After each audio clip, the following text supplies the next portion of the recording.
तर एकीकडे आपण बघतोय एकनाथ शिंदे यांनी महायुतीबद्दल एकतेचा दीपावली नारा दिलेला आहे, तर दुसरीकडे आगामी स्थानिक स्वराज्य संस्थांच्या निवडणुकीत नितेश राणेंनी स्वबळाचा नारा दिल्याचे संकेत दिलेत।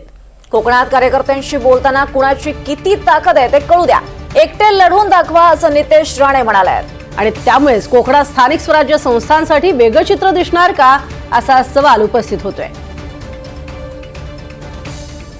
आमच्या भारतीय जनता पक्षाच्या कार्यकर्त्यांच्या भावना ह्या दृष्टिकोनातून महत्वाची।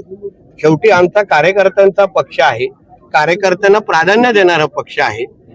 एकदा तरी आम्हाला स्वबळावर स्थानिक स्वराज्य संस्था लढायला द्या असं फार आग्रह करतायत। एवढा आग्रह करतायत तर मला सांगितलं, अगर तुम्ही वरिष्ठांना समजवलं नाही तर तुम्हाला रत्नागिरीमध्ये आम्ही बंदी करून टाकू। अशा पद्धतीचा आग्रह आमच्या सगळ्या कार्यकर्ते आम्हाला करतायत आता, की तुम्ही वरिष्ठांची, प्रदेश अध्यक्ष साहेबांशी बोला, मुख्यमंत्र्यांशी बोला, की कधीतरी आम्ही काय ताकद उभी केली आहे भारतीय जनता पक्ष म्हणून, हे तुम्हाला दाखवण्याची संधी तरी द्या।